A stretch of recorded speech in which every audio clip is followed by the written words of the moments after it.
उत्तराखंड की सियासत में इस वक्त बड़ी हलचल। पूर्व कैबिनेट मंत्री और कांग्रेस के वरिष्ठ नेता हरक सिंह रावत ने खनन नीति को लेकर भाजपा सरकार पर गंभीर आरोप लगाए हैं। हरक सिंह रावत का कहना है कि मौजूद खनन नीति ने जनता का नहीं बल्कि भाजपा का भंडार भर दिया है। उन्होंने तीखा हमला बोलते हुए कहा कि इस नीति से नेताओं के घर तक भर गए हैं।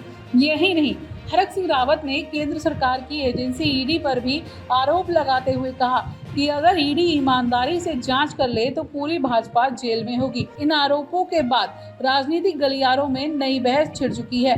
अब देखना होगा कि भाजपा इन आरोपों पर क्या जवाब देती है। खनन नीति ने तुम्हारा घर भर दिया, तुम्हारा भंडार भर दिया बीजेपी का। और मैं सच कहूं, जो 30 करोड़ रुपया एफडी बनी है भाजपा को चलाने के लिए, मैं भी उसमें वन मंत्री था, मैंने भी 1 करोड़ से अधिक दिया उसमें पैसा। सब खनन माफियाओं से तुला के दिया मैंने भी। मेरे पे भी दोस्त है, मैं तो कह रहा हूं मेरी भी जांच होनी चाहिए। आप जांच करा लो, वो 30 करोड़ रुपया की जो एफडी बनी है भाजपा की जो 30 करोड़ की एफडी बनी है पार्टी चलाने के लिए बैंक में, उसमें किस किस ने पैसा दिया है ईडी जांच कर ले, पूरी भाजपा जेल में होगी अगर ईडी ईमानदारी से जांच कर दे तो।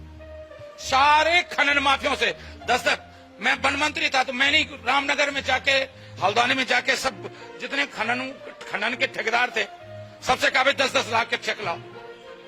मैंने खुद कहा, मैं भी दोषी हूं उस मामले में।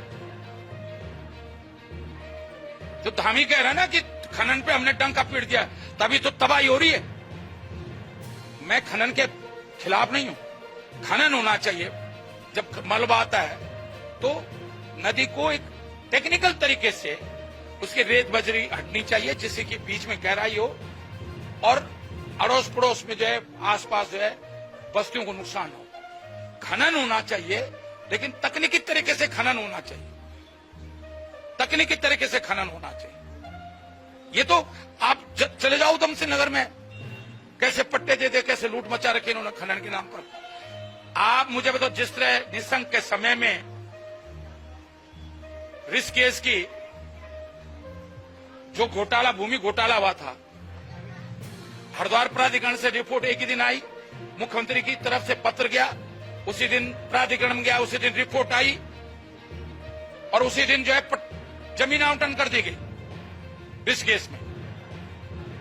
वही खनन पट्टों में हुआ है।